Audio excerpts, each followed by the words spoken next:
moi, ce que je constate, c'est qu'il y a un véritable engouement aujourd'hui autour des cours de phytothérapie. Parce que vous savez, il y a des associations qui proposent d'en savoir plus sur les vertus des plantes. Et j'ai remarqué que dans des catégories sociales extrêmement diverses, il ne s'agit pas simplement des bobos comme on pourrait l'imaginer à première vue, chez les retraités, chez les femmes au foyer, etc. Vous avez de plus en plus de gens qui vont voir ces associations, parce que finalement, c'est quoi les intérêts de la phytothérapie? D'abord, on vit dans un monde où on nous parle beaucoup de développement durable, de la nécessité de ne pas utiliser de produits chimiques, etc.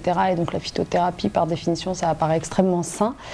Ensuite, on vit dans un monde où on n'a pas forcément les moyens, le pouvoir d'achat qui semble indispensable pour acheter des produits tous les jours, que ce soit pharmaceutiques ou des produits de beauté. Donc connaître les vertus des plantes et pouvoir finalement se faire beau ou belle ou se soigner avec les plantes, c'est quand même formidable.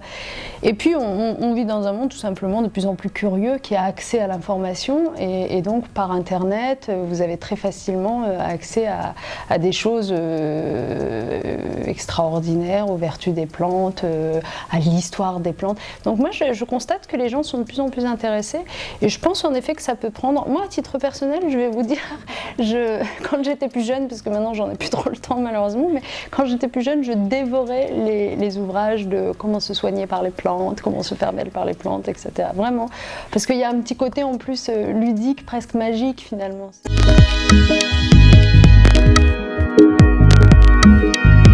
Si dans mon enfance, finalement, je n'avais pas vécu de très très près justement le sacrifice, le travail, au fond, c'est bien de partir du principe que rien n'est jamais acquis et qu'il faut toujours se battre pour l'avoir et qu'il faut toujours faire ses preuves. Voilà, qu'il ne faut jamais en arriver, c'est ce que j'inculquerai en tout cas à mes enfants, à l'idée que finalement on mérite ce qu'on a parce qu'on est né dans telle ou telle condition.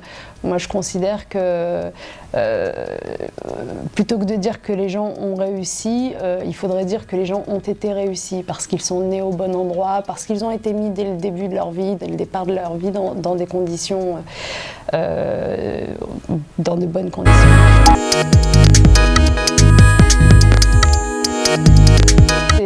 Ça fait partie de ces valeurs auxquelles je suis profondément attachée et donc je fais en sorte dans ma vie de tous les jours d'essayer de préserver un équilibre qui n'est pas facile à préserver, mais je me rassure à chaque fois en disant que ce qui compte c'est la qualité et pas la quantité du temps qu'on passe avec sa famille, voilà.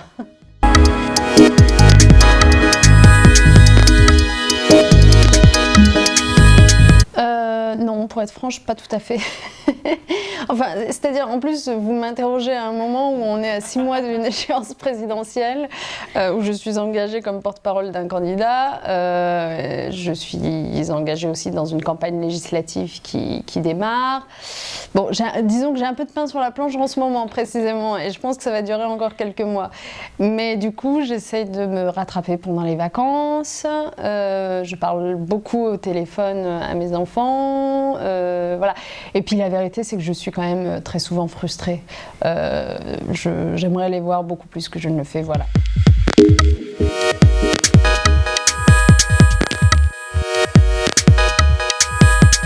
Oui, absolument. D'abord, elle a toujours raison. Il faut partir de ce principe-là. Mais ensuite, c'est vrai que moi, j'adore cette expression qui m'a vraiment... je ne sais plus quand est-ce qu'elle m'a dit ça. Je pense que c'était à une des nombreuses occasions où je passais un concours, parce que j'ai passé beaucoup de concours dans ma vie d'étudiante, et où j'étais stressée, j'angoissais, etc. Et elle m'a dit, mais tu sais, quel que soit le résultat de ce concours, de toute façon, arrête de faire des plans sur la comète. Même si tu es échoué, la vie a plus d'imagination que toi, et si ça se trouve, cet échec, c'est le chemin vers le bonheur ou vers une autre réussite.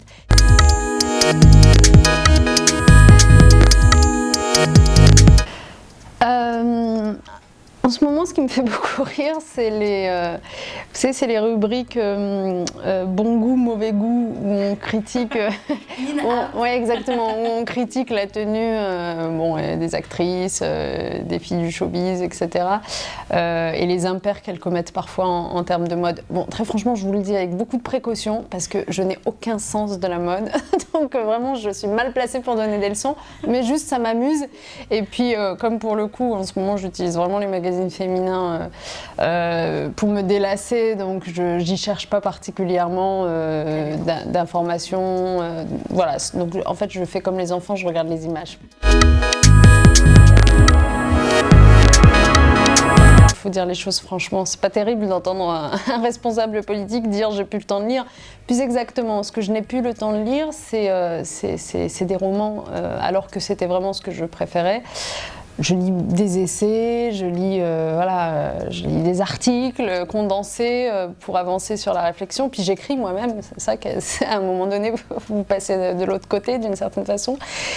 Mais le roman qui a toujours été mon genre préféré, qui a bercé d'ailleurs toute mon enfance, qui m'a aidé justement à me sortir de conditions économiques et sociales qui n'étaient pas simples pendant mon enfance, et qui m'a aidé du coup à voir plus loin et à imaginer un autre avenir pour moi que celui qui semblait tout tracé. Donc le roman, c'est formidable, et moi en tout cas, si j'ai des conseils à donner aux enfants, puis aux parents de jeunes enfants, c'est vraiment de les inciter à lire.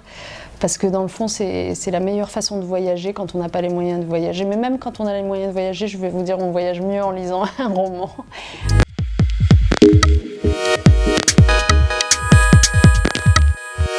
Non. Mais cela étant, moi, j'ai rien d'abord ni contre les coachs, ni contre, comment est-ce qu'on appelle ça déjà, le média training. C'est marrant parce qu'on en parlait avec Manuel Valls récemment, qui est donc Manuel, celui qui chapeaute, on va dire, ou qui manage les 4 porte-paroles que nous sommes auprès de François Hollande. Donc on en parlait récemment, et il nous a invités tous à faire appel à du média training, à un coach, à quelqu'un qui nous aide un petit peu à nous améliorer. Parce que, comme il le disait, c'est pas une question de débuter ou de pas débuter. À tout âge, à tout moment de son parcours politique, c'est très important de pouvoir faire appel à quelqu'un qui, d'un point de vue extérieur et un peu professionnel, vous mette le doigt sur vos tics de langage, vos mauvaises habitudes prises avec le temps, etc. Et donc, je n'exclus pas du tout d'y faire appel, mais alors vraiment entre nous, je ne l'ai encore jamais fait. Voilà.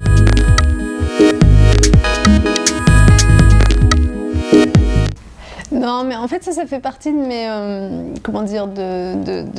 de mes projets. Vous savez, c'est un peu comme au début de chaque année, vous faites une liste de bonnes résolutions. Voilà, ça fait partie de mes résolutions qui reviennent chaque année.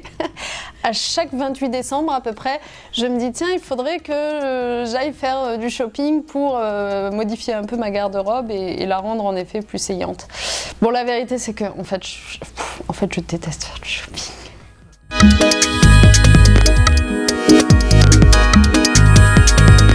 Assez différemment en fait, parce que les gens s'imaginent que d'une certaine façon c'est une redite pour moi, que c'est une expérience que j'ai déjà faite.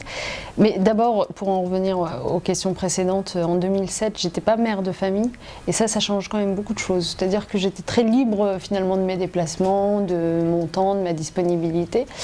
Ce que je suis un peu moins aujourd'hui, mais en même temps, ça me rend plus efficace aussi. C'est-à-dire que maintenant, je sais que, par exemple, mon rythme actuel, c'est que je suis 2 jours par semaine à Paris, mais les 2 jours que je passe à Paris, je les consacre totalement à mon activité de porte-parole, et je fais 5 médias dans la journée. Donc c'est très très efficace et très concentré.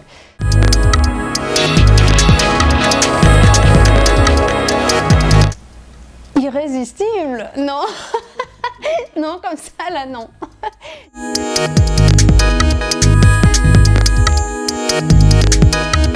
En fait, un jean et un pull.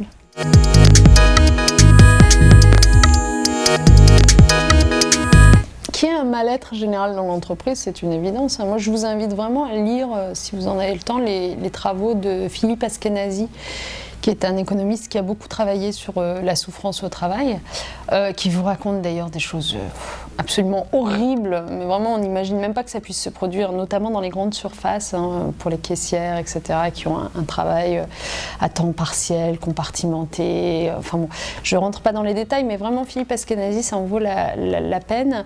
Mais de manière plus générale, sans tomber forcément dans le drame ou dans les suicides dont on a beaucoup entendu parler, je pense en effet que dans la plupart des entreprises, il y a une pression qui est mise, qui peut-être a un tout petit pendant négatif négatif des 35 heures aussi, parce que moi je les défends les 35 heures parce que je trouve que c'est un progrès de société de pouvoir, notamment pour les femmes, et notamment pour les femmes monoparentales, de pouvoir prendre une journée dans la semaine, s'occuper un peu de leurs enfants, etc. C'est très important de continuer à les défendre, mais peut-être que dans le monde qui est le nôtre, avec la financiarisation de l'économie, la nécessité de la rentabilisation immédiate, etc., dans un certain nombre d'entreprises, ça a poussé à la recherche de la productivité maximale, et la productivité maximale en un temps réduit, les 35 heures, ça a poussé aussi les salariés à être sous pression, sous tension permanente, et c'est aussi ça qui crée le malaise au travail. Donc oui, ce malaise existe.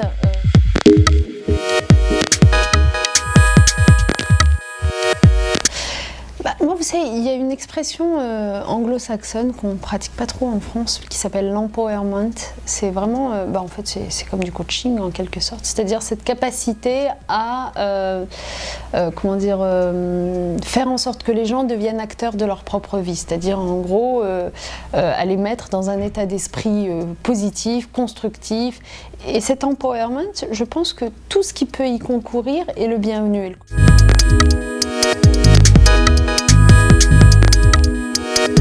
Je suis capable de vous dire qu'en tout cas, on a beaucoup progressé sur ce sujet. Alors, peut-être pas dans tous les départements de façon égale. Hein. Moi, je pense par exemple à un département comme l'Ardèche, qui est devenu une des places incontournables du thermalisme aujourd'hui.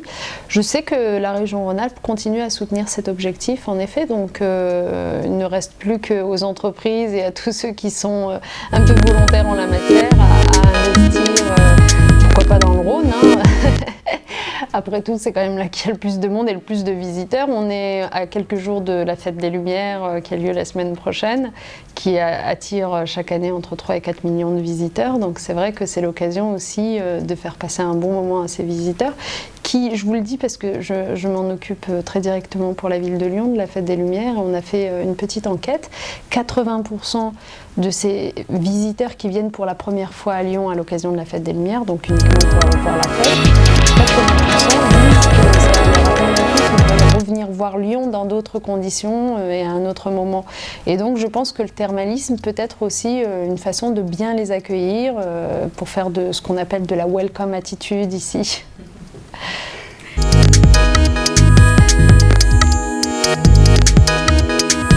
En fait, je suis en recherche d'un tel endroit. Pour l'instant, l'endroit en question, c'est chez moi. C'est mon lit, en fait. En fait, c'est dormir, tout simplement. C'est prendre du repos. C'est ce qui me permet de repartir de plus belle.